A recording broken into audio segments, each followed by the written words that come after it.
sky texture in Blender does not work in Eevee Engine. And even though we now have Eevee Next, I do find that creating your own is a little bit more beneficial. So what I did is I just created a cube and added a texture to this. It's really simple. So I do kind of need to bevel this just a touch so the sky looks a little bit better. I'm beveling my sky. Isn't that fun? So that looks a touch better. So now I've got a little rounded part there for my instance. And this is part of a collab I'm doing with someone. And I got to say that collab work ultimately is some of the best work that you will do when you get there. And just a little thought, while you're learning Blender, stick with it, do tutorials, then do some bigger projects, and then you'll be able to do things like this, collab out, work on add-ons. I used 2 add-ons to make this. So had I not had any knowledge or hadn't really just stuck it out, even though it didn't look like things were going to be working out too good, because Blender is tough, man. It's not the easiest on the interface. And so that's why you need add-ons ultimately. And initially learning the interface is the best option, period. And then learning each one of these workspaces, what they do, and getting a general understanding and be able to pull something out of every single one of these until you figure out which workspace you're going to spend the most time in. Then you'll probably know the 1 or 2 things you're going to end up being really good at are the things you ultimately like. But let's go ahead and make a sky texture. This is a pretty simple setup. I just have a material here, and where is my cube? I think right here. So I'm just going to delete my cube, and it doesn't really have a lot of geometry. So if you were going to use UV on this, it wouldn't look good. So I'm just going to hit 7 here, take up a top view, and one of those things that you can do when you go to create is drop in at the origin, or rather at the center of objects, because I use the Shift S cursor to world origin, my cursor is over here. It's not going to be where I need it. So I just grab this object and Shift S and cursor to selected, puts it where I need it. And I can press 7 on the number pad, and then I can go ahead and drop in a cube. I can scale this bad boy up. I do something like that. I'm going to drop this over into Eevee. And what we'll do is we'll just take a look at how this is. And I'm really lagged out right now. But let's get HDRI pulled up. And whatever HDRI looks good, doesn't matter. And I'm going to click new texture. Very simple stuff. And I don't want this. I want an emissive object. Okay, so we're just going to grab an emission. And I'll go ahead and plug that in. Now this is the base for what I'm doing. And I don't want it just to be some kind of crazy bright light coming off, a dull light that just doesn't mean anything. And Blender has ways to provide you with better lighting. And this is called a black body intensity, which is real world lighting the easy way. So when you do this, you'll get 1500 is going to be the temperature. You've seen this in a couple of other nodes, specifically the principled volume.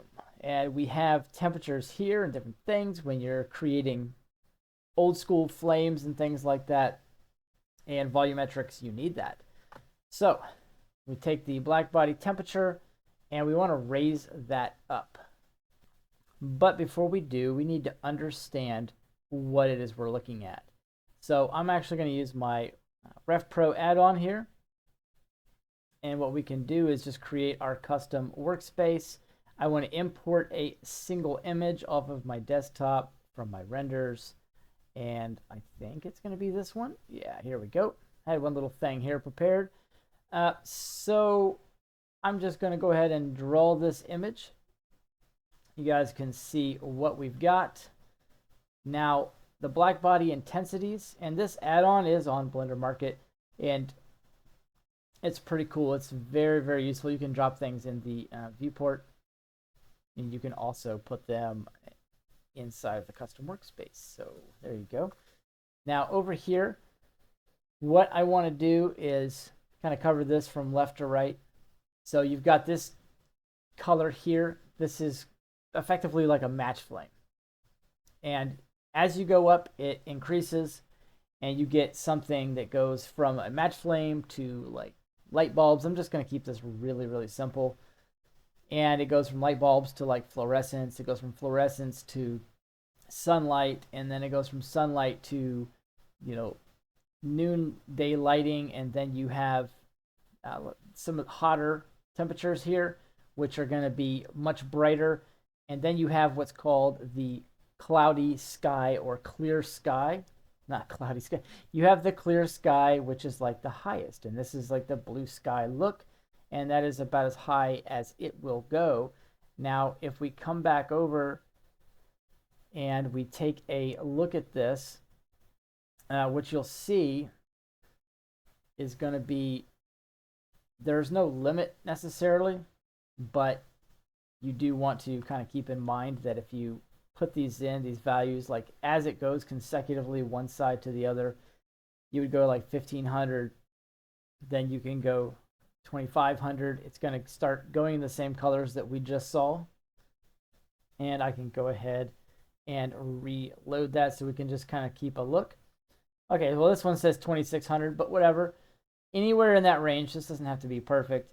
And then 3000, we're going to get something similar here. And the transfer in Blender and Eevee probably isn't going to look as accurate as Cycles when it comes to black body intensities. So we'll keep that in mind. But we're going to switch over to Cycles here. And then as we bring up the values, go to 4000, pretty darn close, and then 5500, starting to get to that noonday look, and then 7500, you're going to get a bright sunny day, and then somewhere around 12,000, you're going to get the clear sky. So we would stick with like a clear sky 12,000. I have seen some tutorials, because yeah, I watch tutorials too, where they bring it up to 20,000. If you see value in that and you're able to render that very nicely, maybe some path guiding, I think you could pick up the majority of that in Cycles. But ultimately, if you're around 12,000, I think you're doing pretty good. So I want the noonday sky. So real simple stuff here. Want to come in, and I need to mix this color up a little bit so I can add something to it.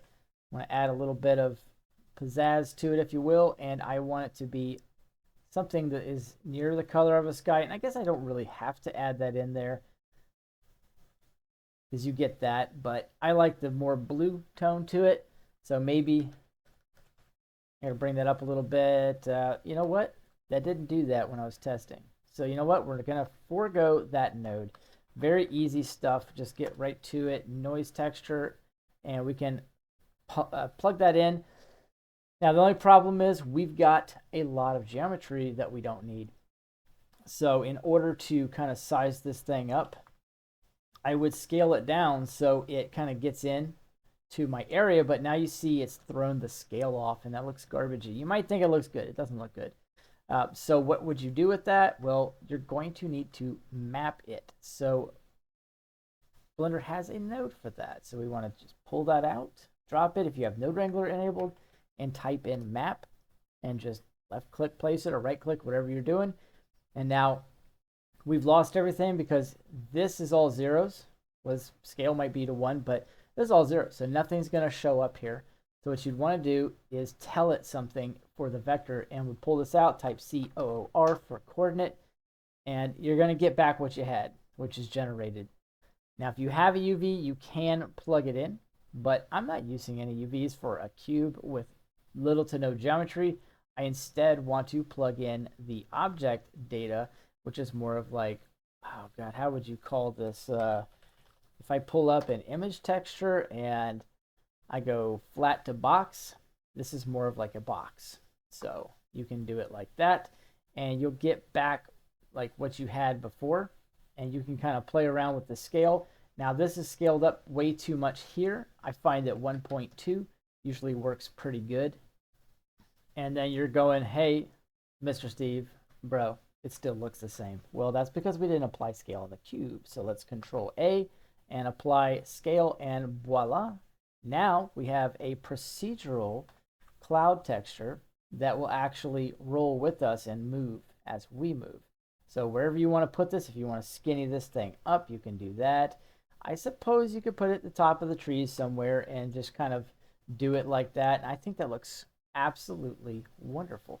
And then, as you saw me do in the beginning, you can bevel corners if you need to, but ultimately, I think this ends up looking just like a real sky pretty much. And I've got a light emission on this. I cannot turn up the emission because it's being controlled here, but if I wanted to maybe throw in a math, I don't know, a multiply, and then I can bring this value up and bring the sky up and down. There's probably some better ways to do that. Like, I wouldn't necessarily do too much there. I would come over here, go all the way down to color management, and I would play around with the exposure. You can bring any lights you have up to whatever maximum you wish them to be, and then play around here. And then if you're in Blender 4.2, you'll have a look which has punchy, grayscale, which I guess is like a black and white. And then you can have high contrast, which is where I used to be all the time. Makes textures look rich, especially a little bit of AO and a little bit of depth. But under the AGX, I use punchy a lot because it gives a more natural tone. All of these were made by a Blender specialist that I think works for Blender. So all of these are perfect and correct according to lighting. Don't be afraid to use them. You don't need HDRIs as much as you think you do and different things, because you can get a lot of these different looks here. So anyways, hope that was helpful for you guys. If you have any questions, drop it in the comments, and I will be putting a link to the grass patch add-on that made this grass down here. It's procedural grass. It's kind of more of a stylized grass, and you can't really see it too good here. It won't look good in like every render, but I think it can actually help you guys out. Anyways, I'll be dropping that in as a link, and you guys can pick it up. Thanks for watching. Catch you guys in the next